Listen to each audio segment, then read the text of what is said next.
Righto, well, welcome all, and thanks for having me here, or having us here. I don't often get a clap like that as a toolbox talk, so I do appreciate the enthusiasm. Wilpinjong do a lot of, willing to try a number of different projects out, and so when the opportunity came in 2014 to be involved in an ACARP project, we went across to the USA to see the SATS technology in use at Black Thunder in the Powder River Basin. And myself, Blair Jackson, the General Manager, Paul Macquarie from the University of Queensland, as well as several CAT representatives who went over there and had a good look around. And at the end of that visit, we formed a view that their SATS had an opportunity and was worth having a go at Wilpinjong in bulk push and backstack pivot push mining technology. The technology had been used, was in use and was well established at the PRB on the dragline pad preparation, just pushing to an edge, which we viewed. And so the ACARP project was to develop the algorithm to take the SATS from push to edge technology into backstack pivot push. So that's where we left it. And so there's a couple of slides here. Sorry, I got the control.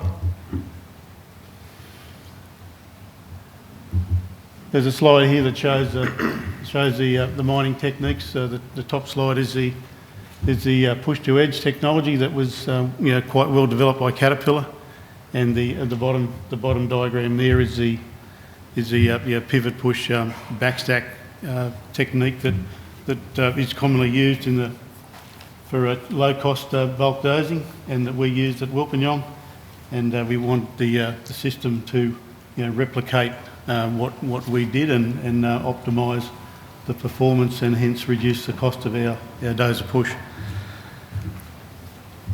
So the project embarked from there.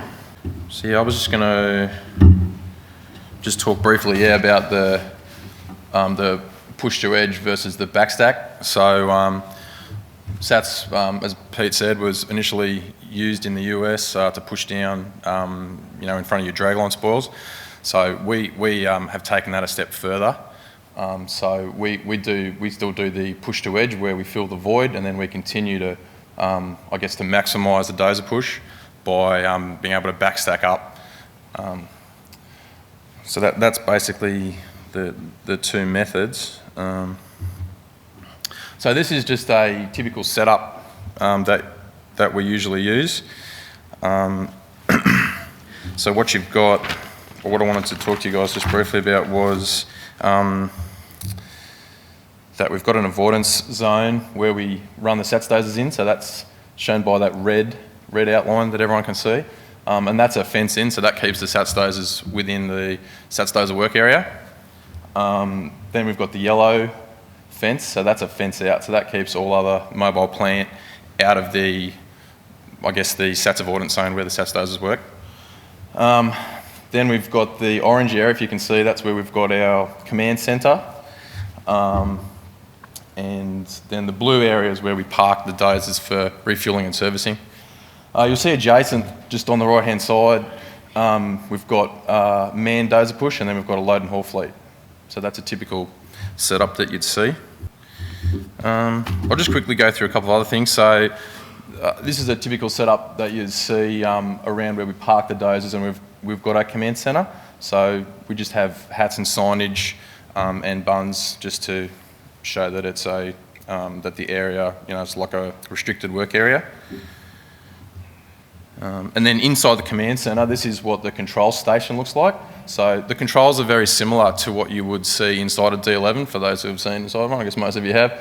So I actually did a small amount of training and I know how to operate the system, but the controls are very similar. It's just that you've got the screens that show you forward and reverse view, and then you've got it's like a regional camera on the right-hand side there that shows you a picture of the strip, and then obviously you've got the instrumentation panel down there as well. The strange thing is when you start to use the system is that you can't feel anything. You know, you're sort of looking and to try to see what's happening, but the perception's quite strange. There's like a little speaker so you can hear the dozer, so you're sort of hearing for when it sort of, you know, bites down and you're pushing a load, you listen for that noise. But it's quite a strange feeling. And then this is just a close-up of the side planning computer view. So what this shows is that there's 3 dozers being used, and 2 of them are in auto and 1 of them would be in RC, remote control. So, and you really do rely on this view when you're using the system. So there's several lines there which show where the plan cut is and where the actual terrain is. That's what you really look at. You don't sort of look at the cameras after you've been using the system for a fair while.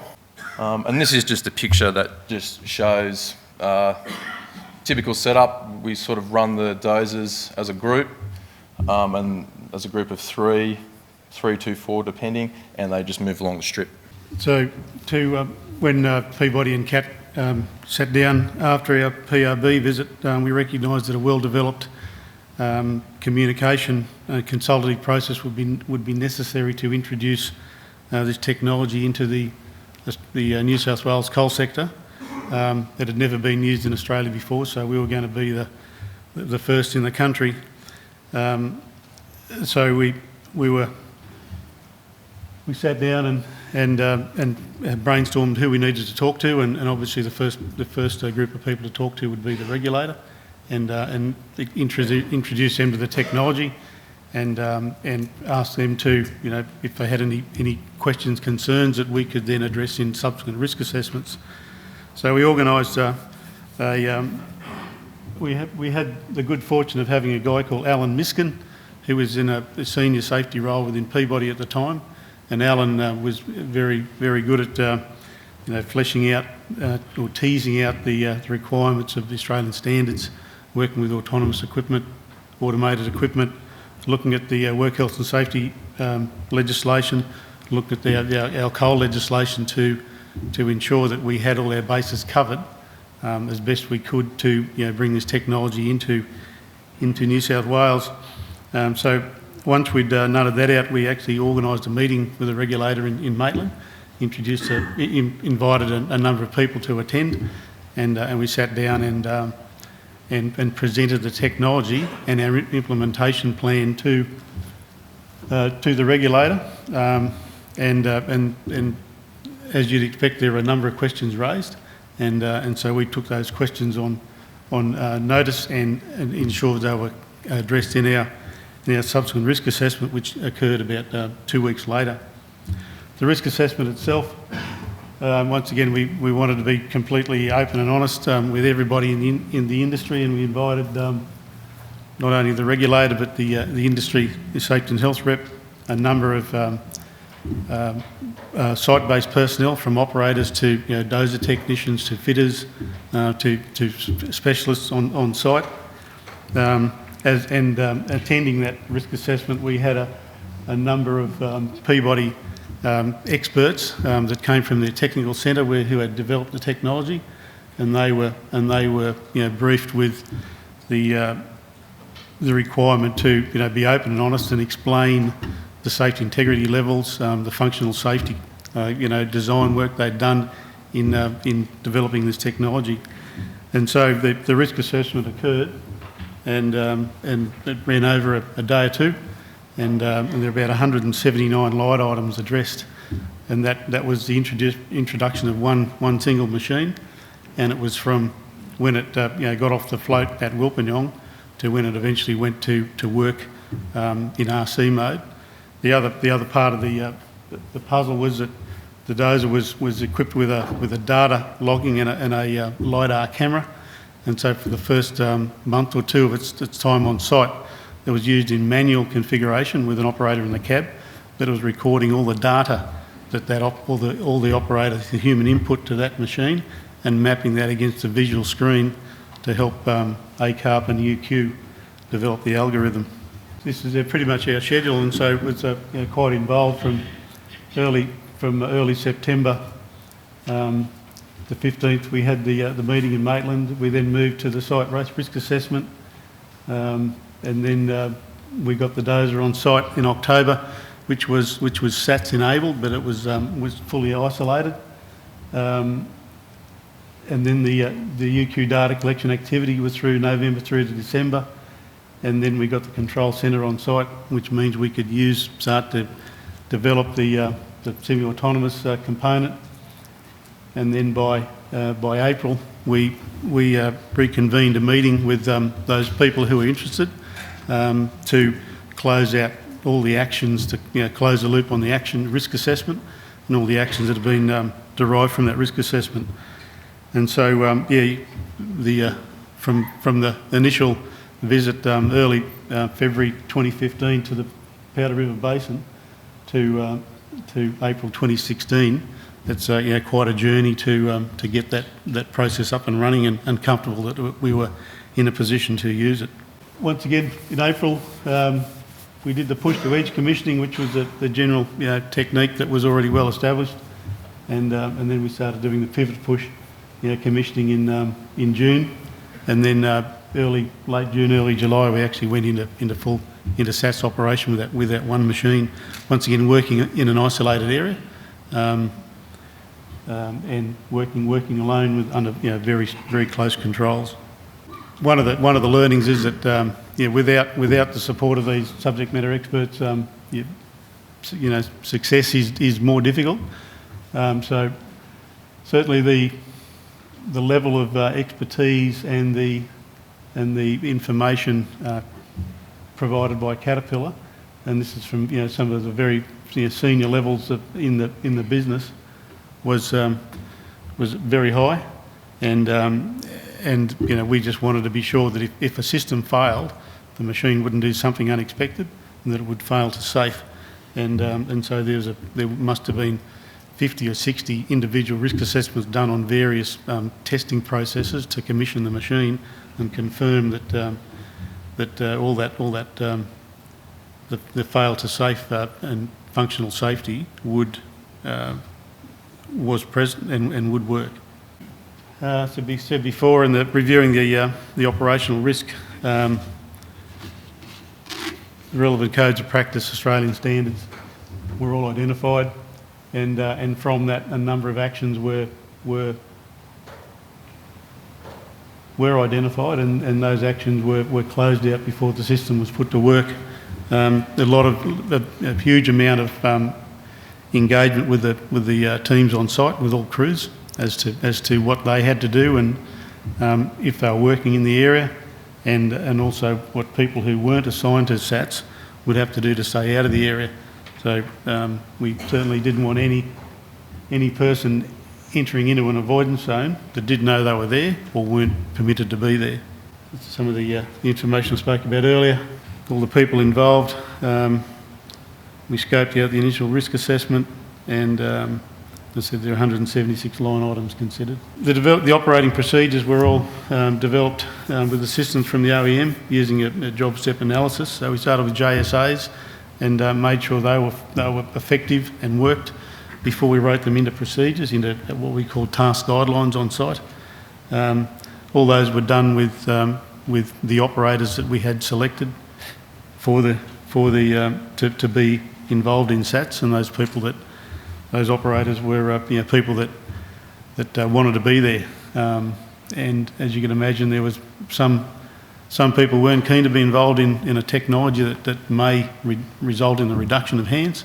Others just love to get involved in technology, and so they participated very strongly and still do to this day. Yeah, so training and competence. Yeah, so basically we started off using the OEM and just going through their Caterpillar SATS training packages, of which there was sort of 4 or 5 different things. I think we sat down once we'd identified workers who were going to be working in the system, and probably was a week just in the classroom going through all that stuff, and then getting out onto we sort of had a dump that was in an isolated area, and sort of then going over the dozer, and from there getting up and sort of running in RC. I guess, yeah, from there, started to identify people who might be able to take the training forward.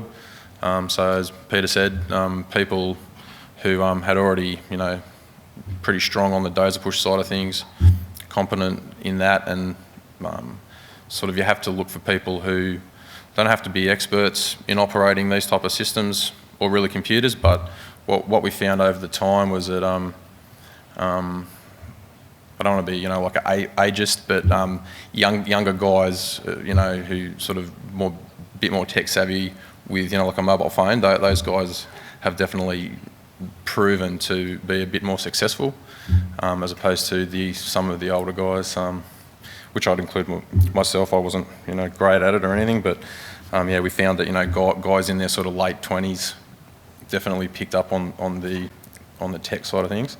Sort of what we did find was that if you'd been in a dozer and you were sort of take 6 months on site to get passed out on a dozer, and sort of bulk push and dozer ripping. So if you'd been through that process and you were sort of tech savvy, then that's the type of people that we were looking for.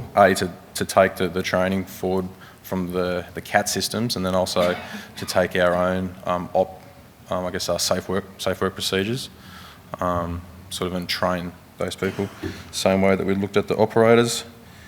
And obviously, Cert 4 TAE is what we use for our trainers. So yeah, so as far as the supervision goes, I guess as we've been discussing, there's a lot of procedures, task guidelines, systems that need to be complied with. I've talked about some of the standards that we have in terms of like the avoidance zones and how we set up things like that, but like it's procedurally heavy, I guess. So the role of the supervisor is to, ensure, that we follow those procedures, that we have a safe system by complying with those procedures. What we found was that SATS was viewed by the OCEs as a low-risk activity that was managed by others. And this led to, inspections that weren't as frequent as they should have been, or sort of a dropping in the standard as far as the procedural compliance went.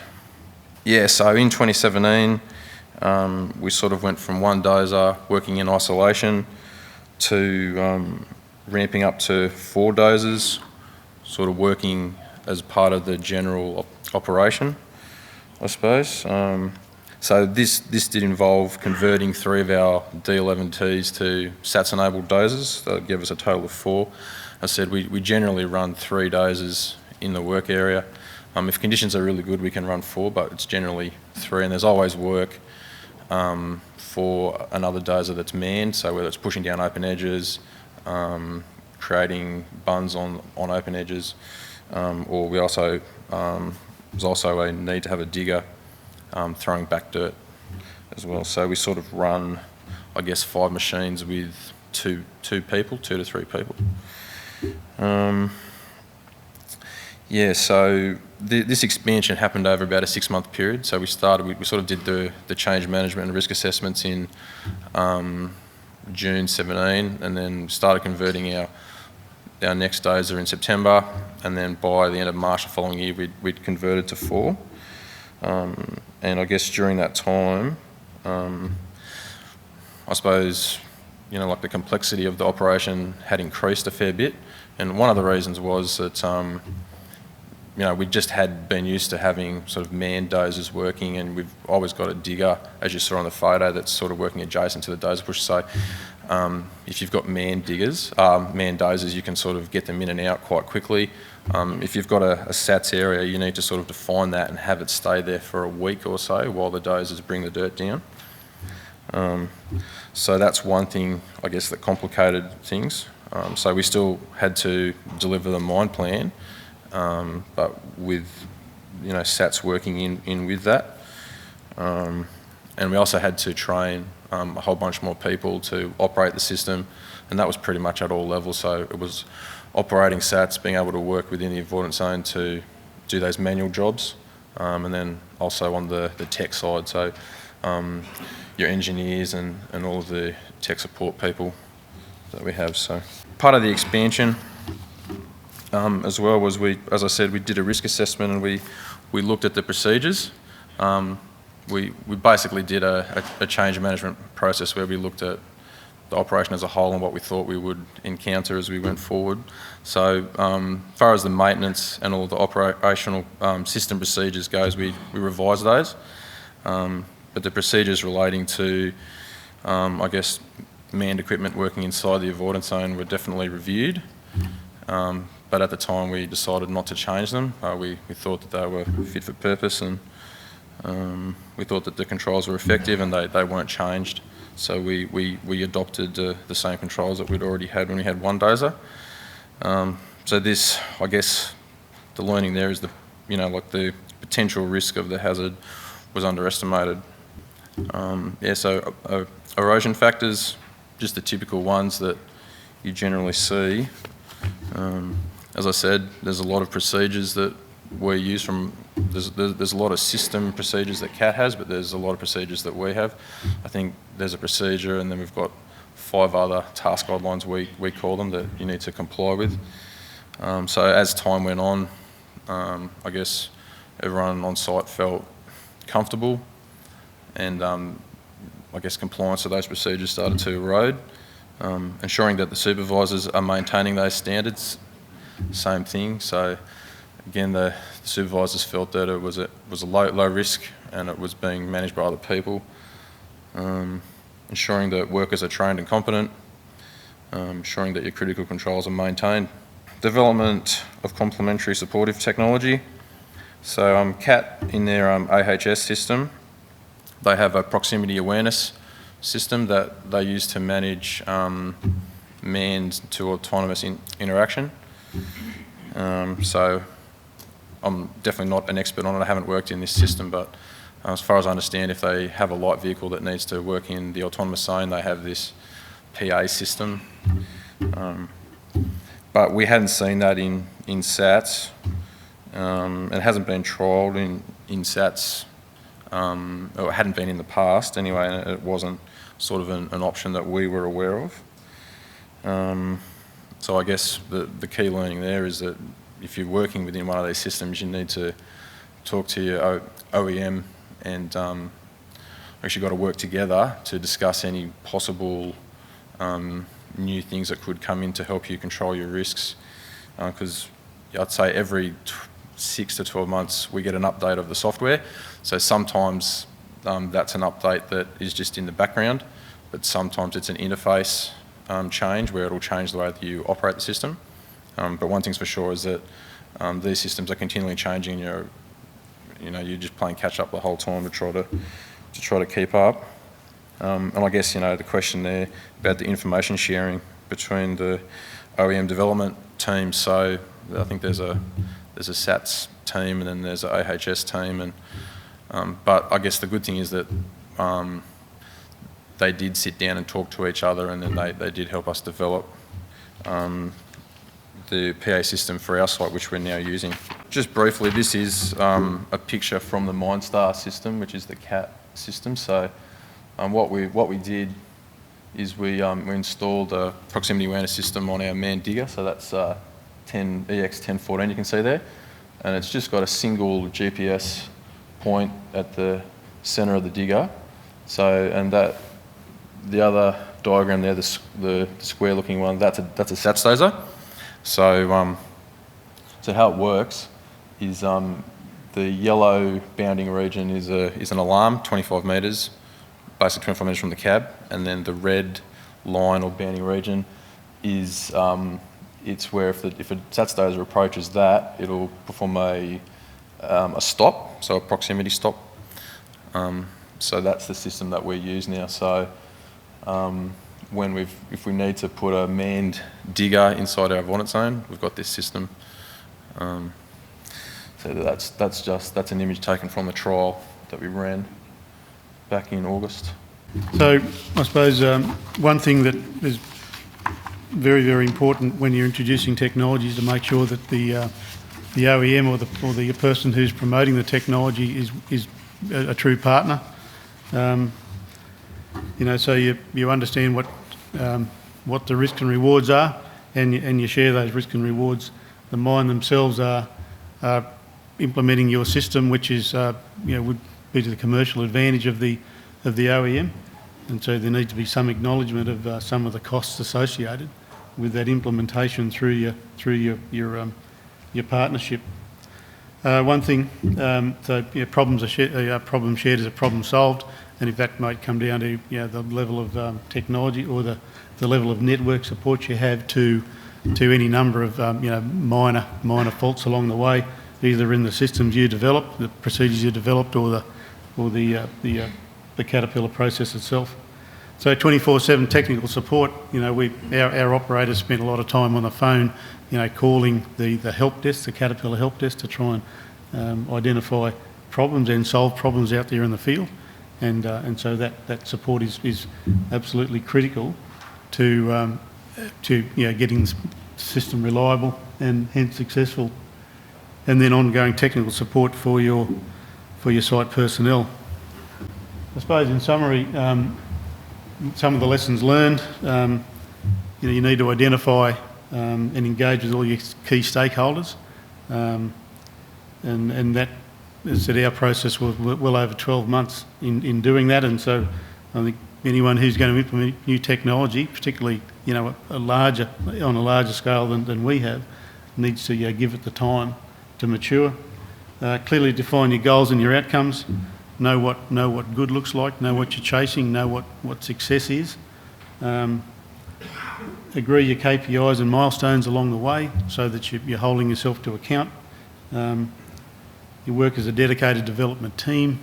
So there is people from both sides of the business, or from each business, working together harmoniously. I suppose resize that team as the development is required. If it expands, you just need to reassess the level of support you need to bring it forward. Accept that it'll come at a cost. Put some money aside, and ideally also develop a mine plan that allows you to deliver your coal requirements for the year without reliance on the technology. I know from Wilpinjong's lessons, we went from 1 to 4 dozers. We didn't allow any loss of productivity, any loss of time, and we certainly found ourselves struggling to deliver on coal. Not so much because of the technology issues, but certainly because we were undergoing those growth pains, and we didn't have a support network internally to deliver on our goals independent of SATs. So that's it for today for us. So thanks. That was good.